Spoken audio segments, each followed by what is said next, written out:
to respond even faster by introducing COVID-19 kits that should take less than an hour to test individuals. The government is in talks with China on the financing and logistics of receiving the new kits. The country has since received its share of a donation by Chinese billionaire Jack Ma, who promised to provide 1.1 million COVID-19 testing kits to Africa. Though a welcome gesture, given the experiences in South Asia and Europe, the number of available kits pale against the pattern of rising confirmations. Mel Miendo reports. Midday, Tuesday, 24th March 2020, an Ethiopian airline flight ET-3751 touched down at the JKIA carrying protective and medical equipment from China via Addis. This being a boost to the country's medical sector in the wake of the coronavirus pandemic, with the demand of testing kits, masks, medical use protective suits and face shields being on a steady rise. We have received a donation of 25,000 testing kits for the coronavirus from the Chinese business magnate Jack Ma.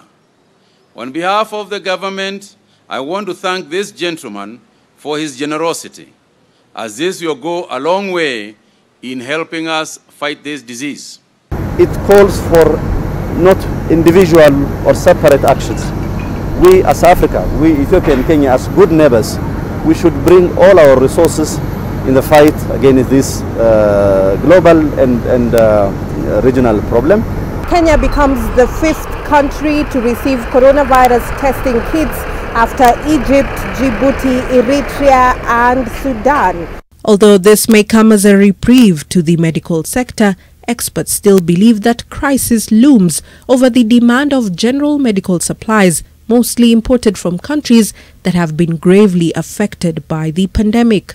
In terms of requirement for replenishment, that's where we've got a challenge, because most of our medicine comes from India, it comes from China, and other medical commodities also come from Southeast Asia, and some are manufactured locally here. The regular supplies that should have been servicing existing contracts suddenly dried out because factories closed. People were sick or working from home, and there was total lockdown. That has affected even the amount of commodities that are actually on the high seas or at airports moving between destinations from supply to where the clients are. A stitch in time saves 9, they say, and as far as the future is concerned, the country's multi-agency approach to mitigate a larger medical supplies crisis is needed. Mel Miendo, NTV.